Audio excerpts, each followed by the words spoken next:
Iraq Iran war जो 1980 से 1988 तक चली, जिसमें ईरान ने अपने 2 लाख लोग गंवाए, वहीं इराक के भी 1 से 2 लाख के बीच लोग मारे गए। 1973 में हुआ अरब मिसाइल वॉर, जिसमें भी अनेकों मासूम का खून बहा। 1948 में छिड़ी इजराइल फिलिस्तीन जंग, जिसमें जान माल की हानि हुई, और 2022 में फिर से दोनों देशों ने जंग का आगाज कर कई लाख लोगों को मौत की नींद सुला दिया। और इन सभी वॉर्स को जन्म देने वाली सरजमी है मिडिल ईस्ट। क्या है ऐसा मिडिल ईस्ट में जो अतीत से लेकर वर्तमान तक में युद्धों की चिंगारियां फूटती रहती हैं? आखिर वो कौन सा कारण है जिसकी वजह से मिडिल ईस्ट में अशांति, अराजकता का माहौल बना ही रहता है? क्यों कहा जाता है मिडिल ईस्ट को खूनी जमीन? आइए जानते हैं बिल्कुल शुरुआत से। लेकिन वीडियो में आगे बढ़ने से पहले वीडियो को लाइक और चैनल को सब्सक्राइब कर लीजिए।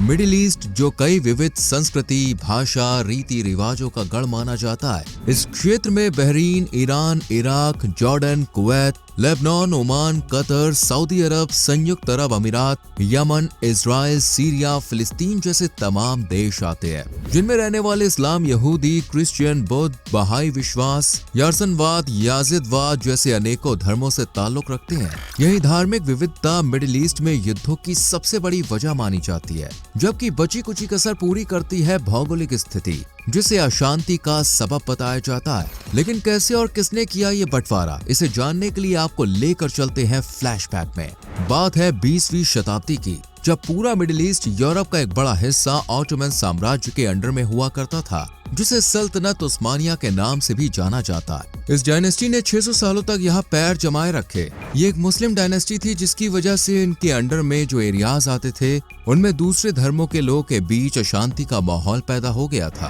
क्योंकि ये अलग धर्म के लोग अपने अपने इलाकों में रहते थे। लेकिन फिर भी इन सबको ऑटोमन डायनेस्टी का हुक्म मानना पड़ता था, और इन्हें अपना अलग देश बनाने की भी आजादी नहीं थी। इसलिए अंदर ही अंदर गुस्से की ज्वाला भड़कने लगी, और इसी बात का फायदा उठाकर ब्रिटिशर्स ने ईस्ट इंडिया के साथ साथ मिडिल ईस्ट के कुछ देशों पर भी अपना इक्का जमाना शुरू कर दिया। ब्रिटिशर्स के लिए सबसे जरूरी था इजिप्ट, क्योंकि इन्होंने रेड सी को मेडिटेरियन सी से स्यूज कैनाल के जरिए कनेक्ट कर दिया था। अब क्योंकि स्यूज कैनाल इजिप्ट में आती है, इसलिए इन्होंने इजिप्ट को अपनी मुट्ठी में करने की कोशिश की, ताकि ये आसानी से स्यूज कैनाल पर कंट्रोल बनाकर रख सकें। इसके साथ ही ब्रिटिशर्स ने ओमान, कतर, सर्दन यमन जैसे देशों को भी अपने प्रोटेक्ट में कर लिया। यानी ये देश आजाद तो थे, लेकिन इनकी सुरक्षा की जिम्मेदारी, मैनेजमेंट, देखरेख की जिम्मेदारी ब्रिटिशर्स के कंधों पर थी। इन देशों ने सिक्योरिटी के चलते ब्रिटिशर्स से हाथ मिला लिया, लेकिन ऑटोमन साम्राज्य ब्रिटिशर्स की अच्छाई में छुपी बुराई को भांप गया। अपने हिस्से को यूं विदेशी ताकतों के हाथों में जाता देख ऑटोमन साम्राज्य ने कुछ कदम उठाने का फैसला किया। इस वक्त वर्ल्ड वॉर 1 की आग भड़की हुई थी। इस जंग को एक सुनहरा मौका मानकर ऑटोमन साम्राज्य ने ब्रिटिशर्स से बदला लेने का डिसाइड किया, और जंग में ब्रिटिशर्स के खिलाफ जर्मनी से हाथ मिला लिया। जबकि दूसरी तरफ ब्रिटिश और फ्रेंच कंट्रीज इस जंग की आड़ में ये ठान चुकी थी कि अब ऑटोमन साम्राज्य का खात्मा करना है। इसी के चलते 1916 में सर मार्क साइक्स और फ्रांसुआ जॉर्ज पिकॉट ने सीक्रेट ट्रीटी के तहत ऑटोमन साम्राज्य के हिस्सों को आपस में बांट लिया, और इस ट्रीटी को आज साइक्स पिकॉट ट्रीटी के नाम से जाना जाता है। और यहीं से मिडिल ईस्ट में हालात बिगड़ने की शुरुआत भी होती है। इन दोनों देशों ने अपने अपने हिस्सों में कई देश तो कर लिए थे, लेकिन इनमें जो कबीले थे, धार्मिक विविधता थी, उसे नजरअंदाज करना ही सबसे बड़ी गलती साबित हुआ, क्योंकि अब तक ऑटोमन साम्राज्य ने हालात को काबू करके रखा था और अलग अलग धर्मों से जुड़े लोगों को अलग अलग प्रोविंस दे दिए थे, जिससे हालत पर काबू पाना मुश्किल नहीं था। और फिर सबका रूलर एक ही था। ऑटोमन डायनेस्टी जो इनको अलग होने की परमिशन नहीं देता था,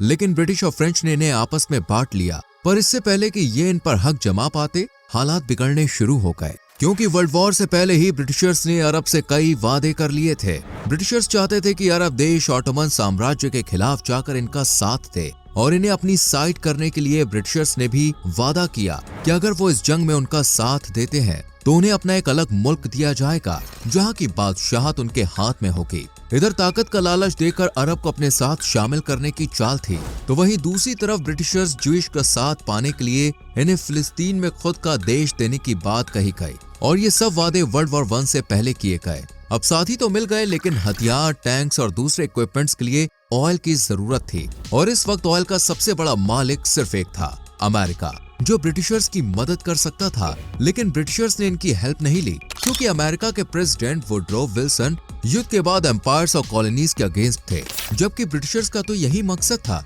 इसलिए ब्रिटिशर्स ने अमेरिका को अवॉइड कर ईरान को ऑयल के लिए इस्तेमाल किया, क्योंकि यहाँ तेल की खोज हो चुकी थी। वर्ल्ड वॉर 1 के खत्म होते ही अली के जीत गए और फिर दोबारा ऑटोमन डायनेस्टी के हिस्सों को आपस में बांटने लगे और इस तरह अंग्रेजों की जीत ने 1922 में ऑटोमन डायनेस्टी का पूरी तरह से नामो निशान मिटा दिया। लेकिन परेशानियां यही खत्म नहीं हुई, बल्कि 29 अक्टूबर 1923 को एक आर्मी अफसर मुस्तफा कमाल अतातुर्क ने टर्की को रिपब्लिक डिक्लेयर कर दिया और टर्की सरकार ने एलिस के खिलाफ जंग का बिगुल बजा दिया। 2 साल तक चली इस लड़ाई में फ्रेंच और ब्रिटिशर्स काफी कमजोर हो गए और खुद को बचाने के लिए इन्होंने टर्की के साथ मीटिंग रखी और अब मिडिल ईस्ट के हिस्सों के 2 नहीं 3 मालिक बन गए।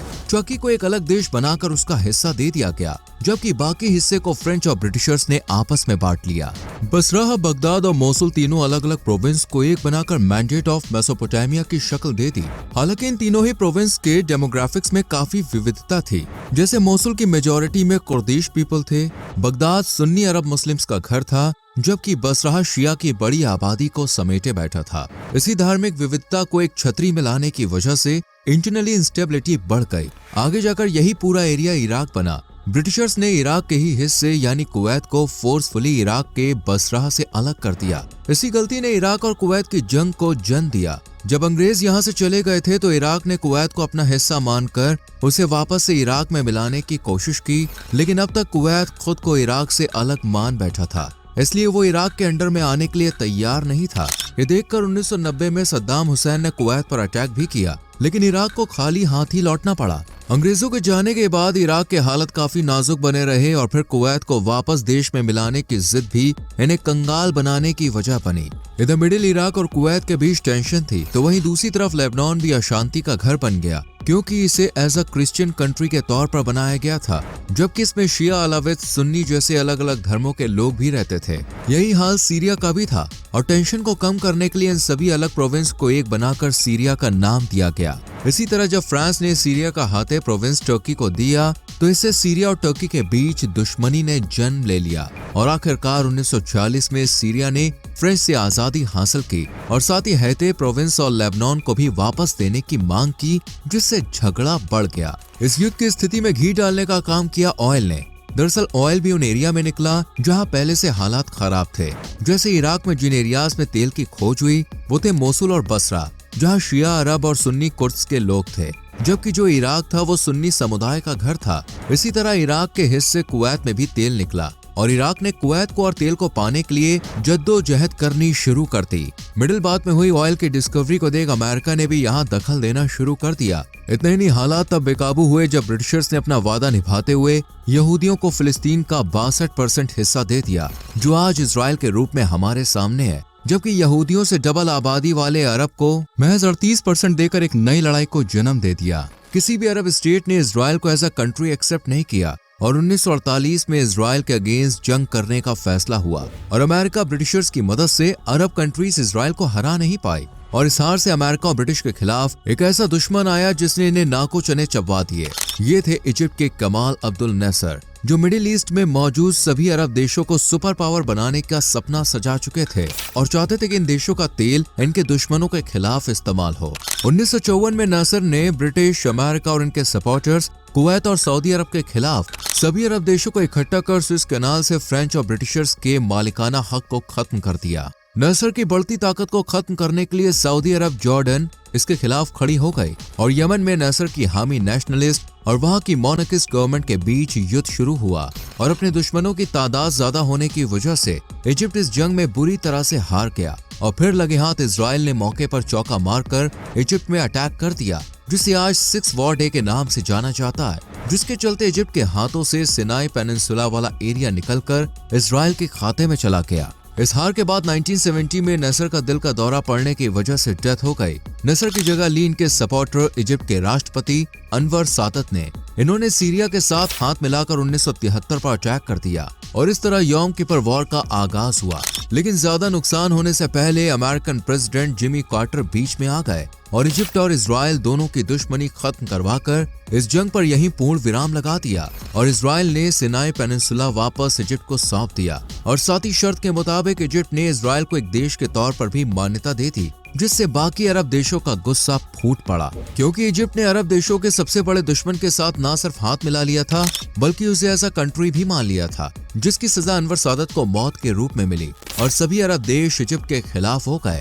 इसी बीच ईरान में युद्ध का आगाज हो गया, क्योंकि यहाँ के शाह मोहम्मद रेजा पहलवी अमेरिका से फंडिंग लेकर उसके करीब होते जा रहे थे, जो यहाँ की जनता को मंजूर नहीं था। इसलिए तख्ता पलट हो गया और इनकी जगह आए रूहुल्लाह खुमैनी। ये एक शिया हुकूमत थी, इसलिए जो सुन्नी देश थे उन्हें डर सताने लगा, क्योंकि खुमैनी शिया समुदाय के ग्रुप को ज्यादा से ज्यादा बड़ा करने की मुहिम छेड़ चुके थे। ऐसे में सुन्नी देशों में रहने वाले शिया समुदाय भी भड़क सकते थे। खुमैनी का जो सबसे बड़ा दुश्मन था वो था अमेरिकन सपोर्टर सऊदी अरब। अमेरिका और इजराइल सऊदी ने ईरान को टक्कर देने के लिए सुन्नी मिलिट्री अफसर सद्दाम हुसैन का सहारा लिया। सद्दाम हुसैन ने अरब नेशनलिज्म की आवाज उठाई और 1980 आते आते ईरान पर अटैक कर दिया और इस तरह इराक ईरान वॉर शुरू हुई। 8 साल तक चलने वाली इस जंग में 5 लाख लोग शहीद हुए, जबकि 10 लाख लोगों को गहरे जख्म मिले। इस जंग के बीच सऊदी अरब को एक और डर सताने लगा था और वो था बहरीन का। दरअसल ईरान बहरीन को अपना हिस्सा मानता था और यहाँ मेजॉरिटी भी शिया ही थी,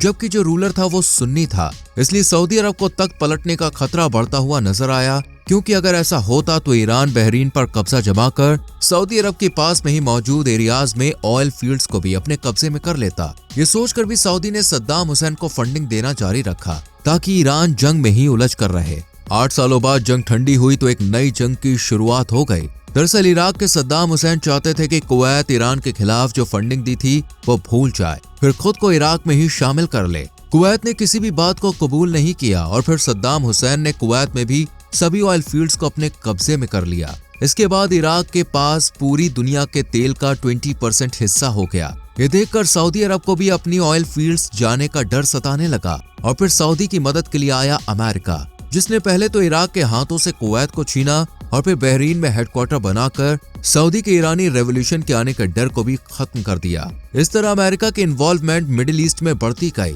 और इजराइल भी अमेरिका के साथ शामिल रहा और जो इनके सपोर्टर्स थे वो दूसरे अरब देशों के दुश्मन बन गए। इस तरह मिडिल ईस्ट के कई देश दुश्मनी की आग में जलने लगे और आज भी मिडिल में ये आग कभी कभी भड़क जाती है। इसलिए मिडिल ईस्ट को सबसे अशांत हिस्सा भी माना जाता है। आज के लिए दोस्तों इतना ही। वीडियो अच्छी लगी हो तो लाइक और शेयर करके चैनल को सब्सक्राइब करें और बेल आइकॉन प्रेस करें। मिलते हैं अगली वीडियो में।